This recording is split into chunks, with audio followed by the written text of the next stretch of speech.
Mark chapter 8, verses 31 through 38.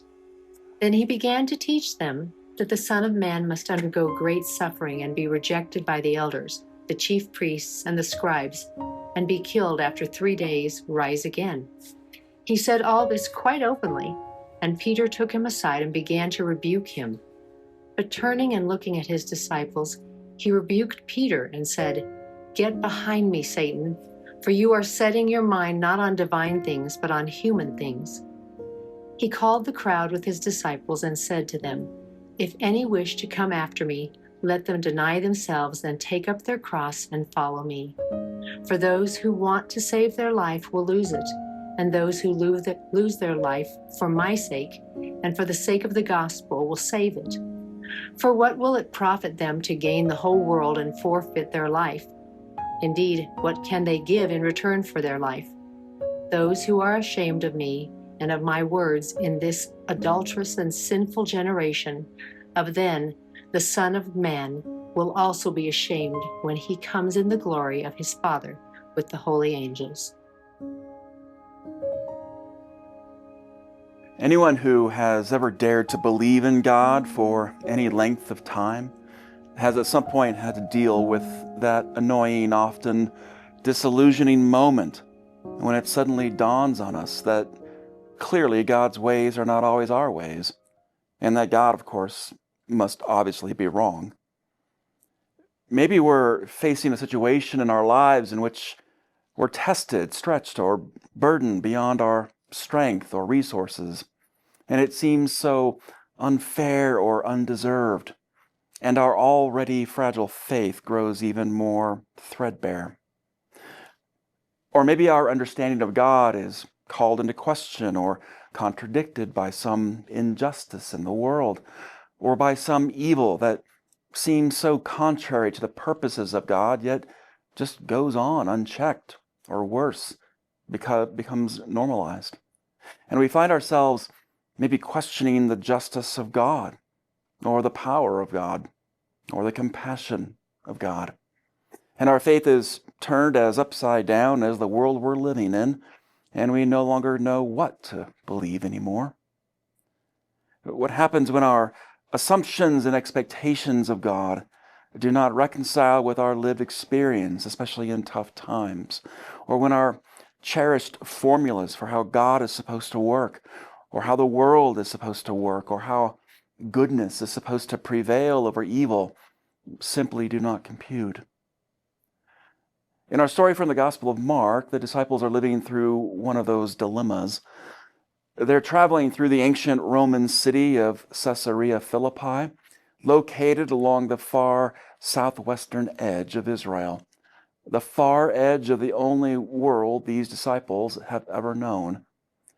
It's both a real and metaphorical borderland, if you will. They're at the furthest edge of everything they know and understand and believe. They're far from home. They're far from the familiar customs of the Jewish tradition to which they belong. They're far from the crowds and the public spotlight that have been following them for months.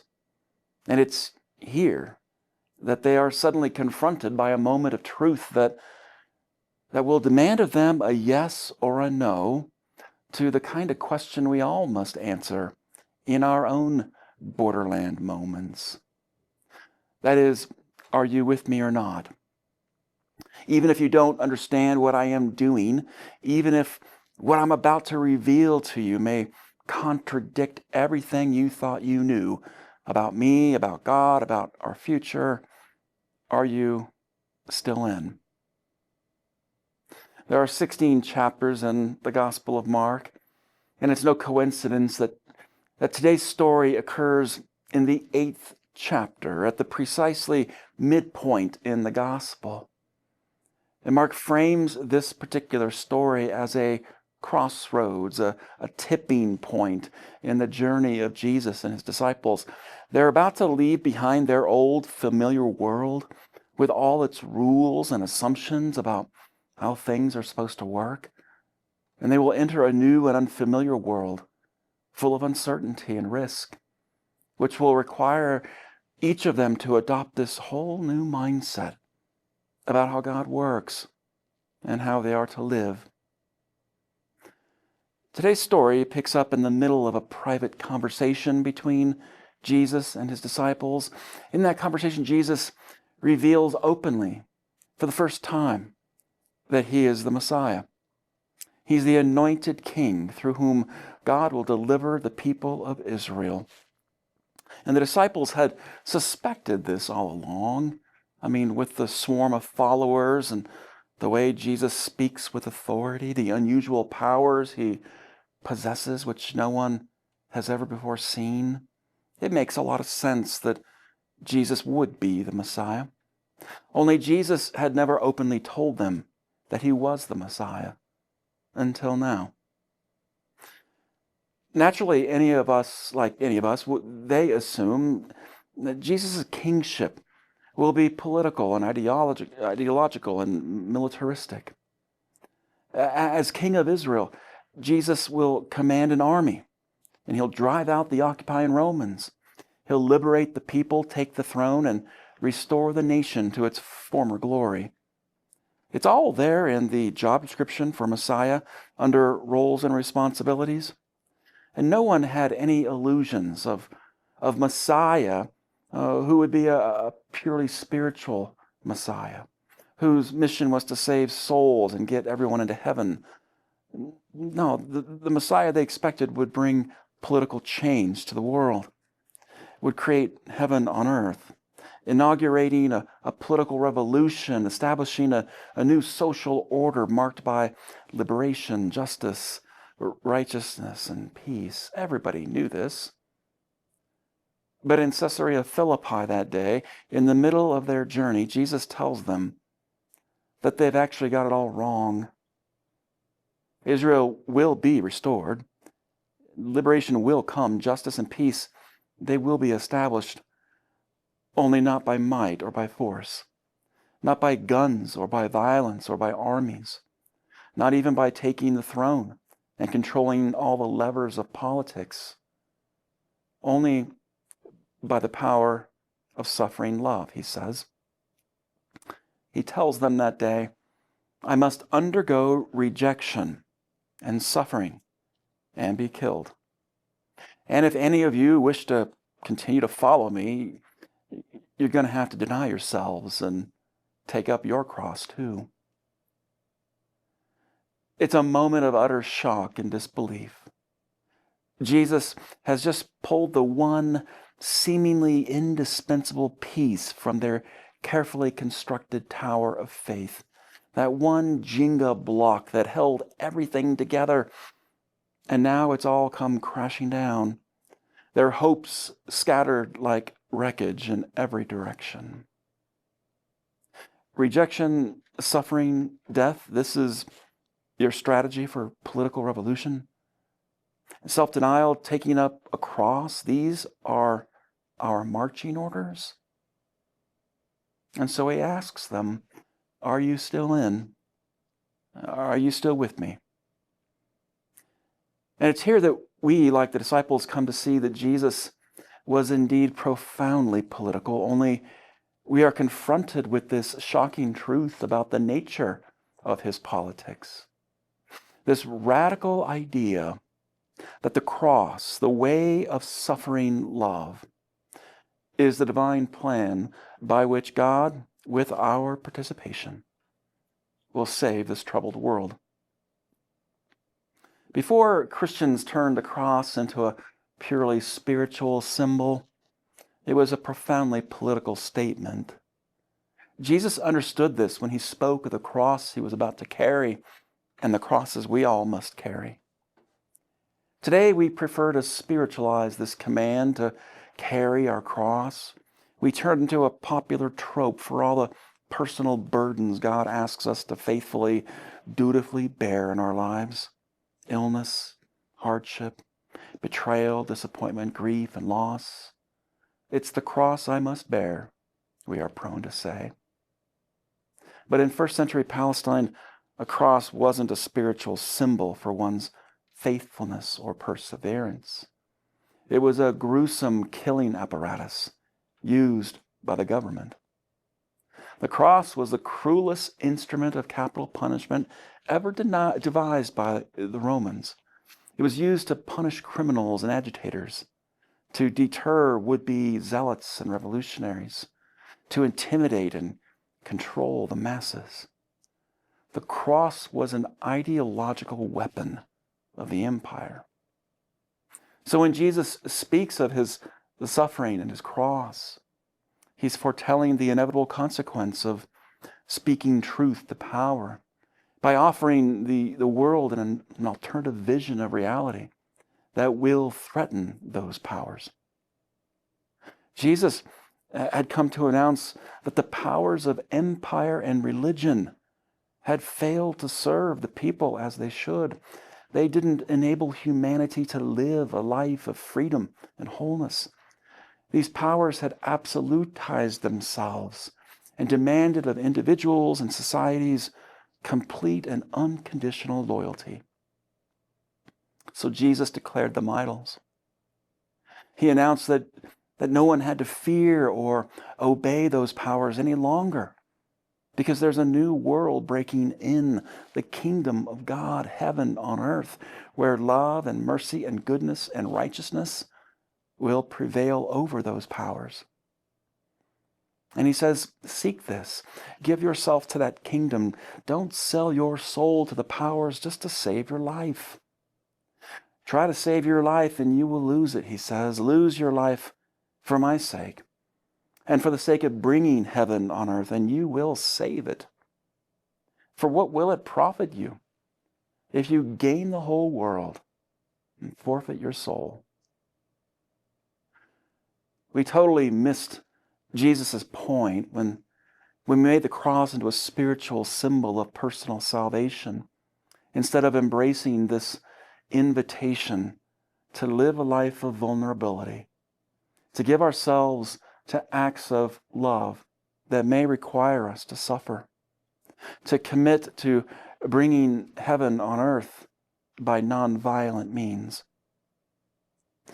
What do you see when you look at the cross? One of the indelible memories of my Catholic upbringing was gazing every Sunday morning at this massive crucifix that was suspended from the ceiling over the altar at St. Catherine of Assisi, where I attended Mass with my family.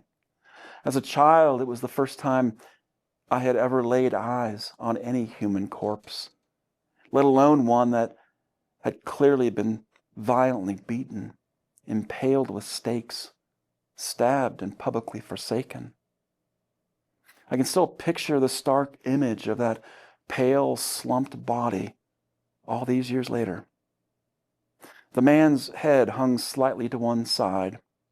His dark, tangled hair clung to his damp face and bare shoulders. Blood trickled from his forehead where a crown of thorns punctured the skin, and from his twisted hands and feet where spikes affixed him to his wooden cross. On his right side, an open wound just below the rib cage seeped a mixture of water and bile. A tattered loincloth preserved whatever dignity he had left as his naked body dangled from the rafters of the chancel. His half-closed eyes gazed intensely, yet mercifully, over the whole congregation below. This was my earliest introduction to Jesus. Before I had ever heard a single Bible story or prayed my first Hail Mary, I came to faith as a child while sitting in a church pew, eyeing with curiosity and astonishment this battered Messiah pinned to his cross, while the priest below him sang the Kyrie eleison. Years later, I learned that in the 16th century, the Protestant Reformation brought theological and stylistic innovations that removed the crucified body in favor of a plain, empty cross. In doing so, we cleaned up the crime scene. We put the emphasis on the resurrection of Jesus rather than his death. And we turned the meaning of the cross into a symbol for the atonement of our sins rather than a symbol for the power of suffering love. As a child staring up at that crucifix in church every Sunday, I didn't have a clue about what atonement even meant. Nor did I understand why or even how a loving Father would allow his own Son to endure such pain and horror. For me, there was nothing as a child spiritual about that disturbing image. I could only surmise at the time that by the looks of this man's wounds, someone powerful really wanted him dead, and that it didn't appear that he even fought back, and that whatever cause he was killed for, it must still matter all these years later, because there he is, and I gaze at him every Sunday, and it's really hard to miss him, and for some strange reason, I can't take my eyes off of him. We're all invited today to gaze upon the image of a crucified Jesus. It softens our hearts toward all human suffering. It helps us see how we ourselves, by life, have been hurt by hatred, by abuse, by violence. And it helps us to have compassion for others, for all the ways we've suffered and for all the ways others are suffering too. When we gaze upon the crucified Jesus, it softens our hearts toward all suffering. And only when our hearts are sufficiently softened by this compassion we have for all suffering, only then do we suddenly realize that we simply don't want to add more of it to the world, so that we can finally lay down our weapons and empty our arsenal of scapegoating and blaming and demonizing and self-justification, so that we can devote ourselves, like Jesus, to building bridges in the world in order to bring heaven to earth. Jesus tells us candidly here that such work will require of each of us some willingness to pay the price in or with our bodies. Carrying our cross implies that the work of building bridges requires us to use our very lives to be a bridge. And that always comes with a price. Because like all bridges, we will be walked on, often from both sides. Bridge builders tend to get crucified because they are neither on one side nor the other. They dare to build the vulnerable bridge in between, which often looks like an abdication of ground to those deeply entrenched in their own views. But history is continually graced with bridge builders, people who clearly operate by a power bigger than their own. The Dorothy Days, Oscar Romero's, Mother Teresa's of the world. Add to that list Cesar Chavez, Nelson Mandela, Oscar Schindler, Martin Luther King Jr. They all, in their own day, took up their cross and built bridges with their own lives, some with their very bodies. How does one become such a person? All we can presume is that each of them had their moments when their own hearts were softened by suffering, and they didn't want to add more of it to the world. So they devoted themselves, like Jesus, to building bridges and bringing heaven to earth. They are the leaven, the salt, the remnant, the mustard seed that God uses in the world to transform the world. Jim Towey was the director of the White House Office of Faith-Based Initiatives back in the 1990s. He was a Democrat working in the Bush Republican administration because he wanted to be a bridge builder. He believed that the suffering of the poor mattered to God and it should matter to us. And that particular belief came from an experience that he had earlier in his life. Towey is a lifelong Catholic, a family man, a lawyer. And while working for Senator Mark Hatfield, he found himself visiting Mother Teresa one day in India. During that visit, he was handed a basin of warm water, a washcloth, and he was given a gentle order to go bathe a dying man, a grotesque skeleton covered with open sores and scabs. Toei was too proud to admit that he was afraid to touch this leper, so he meekly obeyed. It turned out that it changed his life. In fact, he ended up staying there for 2 years. He said that in seeing the suffering of others, he met Christ. In the disturbing disguise of the suffering, he had been drawn into this personal relationship with Christ.